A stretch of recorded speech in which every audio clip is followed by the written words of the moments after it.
ಈಗ ದೊಡ್ಡ ಮಟ್ಟದಲ್ಲಿ ರಾಜ್ಯ ರಾಜಕಾರಣದಲ್ಲಿ ಚರ್ಚೆ ಆಗ್ತಾ ಇರುವಂತಹ ವಿಚಾರ ಅಂದ್ರೆ ಬೆಂಗಳೂರಿನ ನಗರಪೇಟೆಯ ಹನುಮಾನ್ ಚಾಲಿಸಾ ಹಾಡು ಹಾಕಿರುವ ವಿಚಾರಕ್ಕೆ ಸಂಬಂಧಪಟ್ಟಂತೆ ಅಂಗಡಿ ಮಾಲೀಕರ ಮೇಲೆ ಹಲ್ಲೆ ಆಗಿರುವ ಪ್ರಕರಣ ದೊಡ್ಡ ಮಟ್ಟದ ರಾಜಕೀಯ ಸ್ವರೂಪ ಪಡೆದುಕೊಂಡಿದೆ. ನಿನ್ನೆ ಏನೆಲ್ಲ ಬೆಳವಣಿಗೆ ಆಯಿತು ಎಲ್ಲವನ್ನೂ ಕೂಡ ಗಮನಿಸಿದ್ವಿ. ಇದರ ಬೆನ್ನಿಗೆ ಈಗ ಬಿಜೆಪಿ ನಾಯಕರ ಆಗ್ರಹ, ಮಸೀದಿಗಳಲ್ಲಿನ ಮೈಕ್ ತೆರವು ಮಾಡಬೇಕು ಅಂತ ಆಗ್ರಹಿಸುತ್ತಿದ್ದಾರೆ. ನಗರಪೇಟೆ ದಂಗಲ್ ಬೆನ್ನಲ್ಲೇ ಬಿಜೆಪಿಯ ಕೂಗು. ಟ್ವೀಟ್ ಮಾಡಿ ಮೈಕ್ ತೆರವಿಗೆ ಯತ್ನಾಳ್ ಅವರು ಆಗ್ರಹಿಸಿದ್ದಾರೆ. ಯತ್ನಾಳ್ ಆಗ್ರಹಕ್ಕೆ ಮುಸ್ಲಿಂ ಮುಖಂಡ ಆಕ್ರೋಶ ವ್ಯಕ್ತಪಡಿಸಿದ್ದಾರೆ. ಭಾರತ ಜಾತ್ಯತೀತ ದೇಶ, ಹಿಂದೂ ರಾಷ್ಟ್ರವಲ್ಲ, ಯಾವುದೇ ಕಾರಣಕ್ಕೂ ಹಿಂದೂ ರಾಷ್ಟ್ರವಾಗಲ್ಲ ಅಂತ ಮುಸ್ಲಿಂ ಮುಖಂಡ ಅಬ್ದುಲ್ ರಜಾಕ್ ಹೇಳಿಕೆ ಕೊಟ್ಟಿದ್ದಾರೆ. ಶಾಸಕ ಬಸನಗೌಡ ಪಾಟೀಲ್ ಯತ್ನಾಳ್ ಟ್ವೀಟ್ ಮೂಲಕ ಆಗ್ರಹಿಸ್ತಾ ಇರೋದೇನೆಂದ್ರೆ, ಈ ಕೂಡಲೇ ಮಸೀದಿಗಳಲ್ಲಿ ಮೈಕ್ ತೆರವು ಮಾಡಬೇಕು ಅಂತ ಆಗ್ರಹಿಸುತ್ತಿದ್ದಾರೆ. ಇದೇ ಕಾರಣಕ್ಕೆ ಈಗ ಮುಸ್ಲಿಂ ಮುಖಂಡರು ಕೂಡ ಆಕ್ರೋಶ ವ್ಯಕ್ತಪಡಿಸುತ್ತಿದ್ದಾರೆ.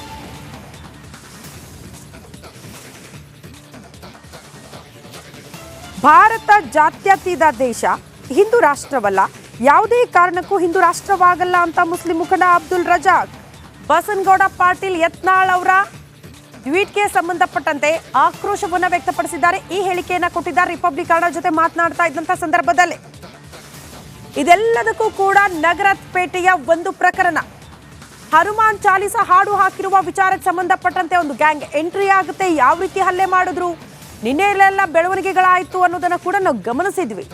ಇದರ ಬೆನ್ನಿಗೆ ಈಗ ಮಸೀದಿಗಳಲ್ಲೂ ಕೂಡ ಮೈಕ್ ತೆರವಾಗಬೇಕು ಅಂತ ಬಿಜೆಪಿ ನಾಯಕರು ಆಗ್ರಹಿಸುತ್ತಿದ್ದಾರೆ. ಅದು ಯತ್ನಾಳ್ ಅವ್ರ ಅಪ್ಪನ ಕೈಯಲ್ಲೂ ಆಗಲ್ಲ.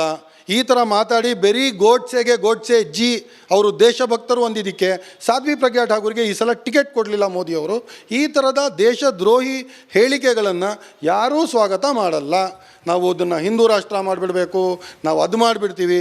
ಮುಸ್ಲಿಂ ದ್ವೇಷ ಈಸ್ ನಾಟ್ ಈಕ್ವಲ್ ಟು ದೇಶದ ಉದ್ಧಾರ, ದೇಶದ ಡೆವಲಪ್ಮೆಂಟ್.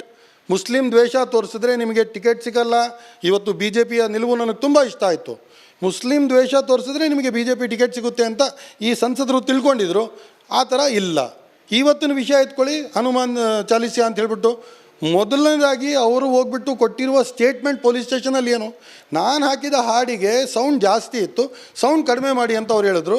ನನಗೇನಕ್ಕೆ, ನಾನು ಪ್ರತಿದಿನ ಆಗ್ತಿಲ್ಲ, ಇವಾಗ ಏನಕ್ಕೆ ನಿಮಗೇನು ತೊಂದರೆ ಆಗ್ತಿದೆ ಅಂತ ಕೇಳಿದ್ದಕ್ಕೆ ನನಗೆ ಹೊಡೆದ್ರು ಅಂತ ಹೇಳ್ಬಿಟ್ಟು ಅದಾದ ನಂತರ ಯಾವ ಥರ ಸ್ಟೇಟ್ಮೆಂಟ್ಗಳು ಚೇಂಜ್ ಆಯ್ತು ಇವ್ರದ್ದು. 3 ದಿನ ಕಳೀತು. ಇವತ್ತು ಬೆಳಿಗ್ಗೆ ಅವರು ಸ್ಟೇಟ್ಮೆಂಟ್ ನೋಡಿ, ಏನು ಈ ದೇಶದಲ್ಲಿ ಹನುಮಾನ್ ಚಾಲಿಸಾ ಹಾಕಬಾರ್ದಂತ ಇವತ್ತು ಕೇಳ್ತಿದ್ದ ಮನುಷ್ಯ. ಅಂದರೆ ಬಿ ಜೆ ಪಿಯ ಈ ಪೊಲಿಟಿಕಲ್ ಇದಕ್ಕೆ ನಾವು ಬಲಿಯಾಗಬಾರ್ದು. ಕೇವಲ ಮಸೀದಿಗಳಿಗೆ ಅಂತ ಹೇಳ್ಬಿಟ್ಟು ಯಾವ ಥರ ಹೇಳಕ್ಕೆ ಬರ್ತದು. ಬಸನಗೌಡ ಪಾಟೀಲ್ ಯತ್ನಾಳ್ಗೆ ಇನ್ನೂ ಗೊತ್ತಿಲ್ಲ ಇದು ಒಂದು ಸೆಕ್ಯುಲರ್ ದೇಶ ಅಂತ. ನಾವೇನು ಇದು ಹಿಂದೂ ರಾಷ್ಟ್ರ ಅಲ್ಲ, ಇದು ಯಾವ ಕಾರಣಕ್ಕೂ ಹಿಂದೂ ರಾಷ್ಟ್ರ ಆಗಲ್ಲ. ಮೋದಿಯವರಿಗೆ ವೋಟ್ ಕೊಟ್ಟಿರೋದು ಬರೀ 39% ದೇಶದ ಜನ. ಮಿಕ್ಕಿದ 61% ಜನ ಇವತ್ತಿಗೂ ಕೂಡ ಇದು ಒಂದು ಸೆಕ್ಯುಲರ್ ದೇಶ ಆಗಿಯೇ ಉಳಿಬೇಕು ಅಂತ ಅವರ ಇಚ್ಛೆ, ಅವರ ಆಸೆ. ಈ ತರಹದ ದೇಶ ದ್ರೋಹಿ ಹೇಳಿಕೆ ಅಂತೀನಿ ನಾನು.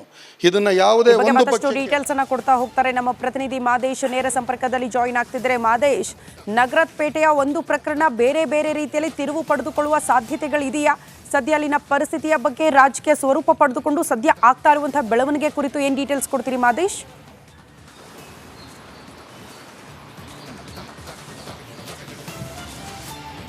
ಖಂಡಿತ ಶ್ರುತಿ, ಈಗಾಗಲೇ ನಗರಪೇಟೆಯಲ್ಲಿ ಆಗಿರುವಂಥ ಒಂದು ವಿಚಾರಕ್ಕೆ ಸಂಬಂಧಪಟ್ಟಂತೆ ಸಾಕಷ್ಟು ರಾಜಕೀಯವಾಗಿ ತಿರುವು ಪಡೆದುಕೊಳ್ತಿದೆ. ಯಾಕಂದರೆ ಒಂದು ಹನುಮಾನ್ ಚಾಲಿಸುವ ವಿಚಾರವಾಗಿ ಒಂದಷ್ಟು ಜನ ಬಂದು, ಅನ್ಯ ಕೋಮಿನ ಒಂದಷ್ಟು ಜನ ಯುವಕರು ಬಂದು ಆತನ ಮೇಲೆ ಹಲ್ಲೆ ಮಾಡಿರುವಂಥ ವಿಚಾರ ಆಗಿರ್ಬೋದು. ಜೊತೆಗೆ ಅದಾದ ಮೇಲೆ ಕೇಸ್ ಆದಮೇಲೆ 2-3 ಬಾರಿ ಮತ್ತೆ ದೂರುಗಳಾಗುತ್ತವೆ. ಸಂಸದರು ಘಟನಾ ಸ್ಥಳಕ್ಕೆ ಬರ್ತಾರೆ, ಪ್ರತಿಭಟನೆ ಆಗುತ್ತೆ. ಸೊ ಇದೆಲ್ಲ ಆದಮೇಲೆ ಇದೊಂದು ಬೇರೆ ರೀತಿಯಾದಂತಹ ಒಂದಷ್ಟು ರಾಜಕೀಯ ಲೇಪನವನ್ನು ಪಡೆದುಕೊಳ್ತಿದೆ ಅಂತಲೇ ಹೇಳ್ಬೋದು. ಈ ಒಂದು ವಿಚಾರವಾಗಿ ಹಲವು BJP ನಾಯಕರು ಕೂಡ ಆಕ್ರೋಶನ ವ್ಯಕ್ತಪಡಿಸಿದ್ದಾರೆ. ಜೊತೆಗೆ ಮುಸ್ಲಿಮರ ವಿರುದ್ಧ ಒಂದಷ್ಟು ಆಕ್ರೋಶವನ್ನು ವ್ಯಕ್ತಪಡಿಸಿದ್ದಾರೆ. ಅದರಲ್ಲೂ ಕೂಡ ಪ್ರಮುಖವಾಗಿ ಶಾಸಕ ಬಸನಗೌಡ ಯತ್ನಾಳ್ ಅವರು ಕೂಡ ಒಂದಷ್ಟು ವಿಚಾರಗಳನ್ನು ಕೂಡ ಟ್ವೀಟ್ ಮಾಡುವಂಥ ಕೆಲಸವನ್ನು ಮಾಡಿದರು. ಅದರಲ್ಲೂ ಕೂಡ ಅಜಾನ್ ವಿಚಾರವಾಗಿಯೂ ಕೂಡ ಒಂದಷ್ಟು ಪೋಸ್ಟ್ಗಳನ್ನು ಮಾಡುವಂಥ ಕೆಲಸನ ಮಾಡಿದರು. ಹಿಂದೂಗಳ ಬೇಡಿಕೆ ನಮಗಿದೆ, ಯಾಕಂದರೆ ಸಾರ್ವಜನಿಕವಾಗಿ ಆಗಿರ್ಬೋದು ಮತ್ತು ನಮ್ಮ ಒಂದು ಹನುಮಾನ್ ಚಾಲೀಸವನ್ನು ಹಾಕೋದಕ್ಕೆ ಬಿಟ್ಟಿಲ್ಲ ಅನ್ನೋಂಥ ಕಾರಣಕ್ಕಾಗಿ ಈ ರೀತಿಯಾಗಿ ದುರ್ವರ್ತನೆಗಳನ್ನು ಅನ್ಯ ಕೋಮಿನ ಜನರು ಮಾಡ್ತಿದ್ದಾರೆ. ಹೀಗಾಗಿ ನಮ್ಮ ಹಿಂದೂಗಳ ಬೇಡಿಕೆಗಳು ಕೂಡ ಒಂದಷ್ಟು ಇದೆ ಅಂತೇಳಿ ಯತ್ನಾಳ್ ಅವರು ಕೂಡ ಒಂದಷ್ಟು ಲಿಸ್ಟ್ಗಳನ್ನು ಹಾಕಿದ್ರು. ಅದರಲ್ಲಿ ಪ್ರಮುಖವಾಗಿ ಒಂದಷ್ಟು ಅಂಶಗಳನ್ನು ಕೂಡ ಉಲ್ಲೇಖ ಮಾಡುವಂಥ ಕೆಲಸ ಮಾಡಿದರು. ಅದರಲ್ಲಿ ಅಜಾನ್ ಕೂಗು ವಿಚಾರಕ್ಕೆ ಸಂಬಂಧಪಟ್ಟಂತೆ ಅಜಾನ್ ಕೂಗನ್ನು ತೆಗೆಸಬೇಕು, ಮಸೀದಿಗಳಲ್ಲಿರುವಂತಹ ಮೈಕ್ಗಳನ್ನು ನಿರ್ಗಮನ ಮಾಡುವಂತೆ ಆದೇಶವನ್ನು ಹೊರಡಿಸಬೇಕು ಅಂತೇಳಿ ನೇರವಾಗಿ ಸೋಷಿಯಲ್ ಮೀಡಿಯಾದಲ್ಲಿ ಟ್ವೀಟ್ ಮಾಡಿರೋ ಜೊತೆಗೆ ಯತ್ನಾಳ್ ಅವರು ಆಕ್ರೋಶವನ್ನು ವ್ಯಕ್ತಪಡಿಸುವಂಥ ಕೆಲಸವನ್ನು ಮಾಡಿದರು. ಈಗಾಗಲೇ ಈ ಒಂದು ವಿಚಾರಕ್ಕೆ ಸಂಬಂಧಪಟ್ಟಂತೆ ಅಂದರೆ ಅಜಾನ್ ಕೂಗು ವಿಚಾರಕ್ಕೆ ಸಂಬಂಧಪಟ್ಟಂತೆ ಸಾಕಷ್ಟು ದಿನಗಳಿಂದಲೂ ಕೂಡ ಚರ್ಚೆ ನಡೀತಿತ್ತು.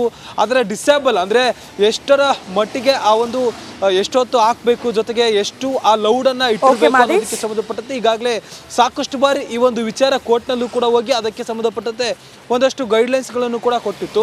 ಸದ್ಯಕ್ಕೆ ಈ ಒಂದು ವಿಚಾರ ಮತ್ತೆ ಚರ್ಚೆಗೆ ಬಂದಿದೆ. ಇದಕ್ಕೆ ಸಂಬಂಧಪಟ್ಟಂತೆ ಬಿಜೆಪಿ ನಾಯಕರು ಆಕ್ರೋಶ ವ್ಯಕ್ತಪಡಿಸಿದ್ದಾರೆ.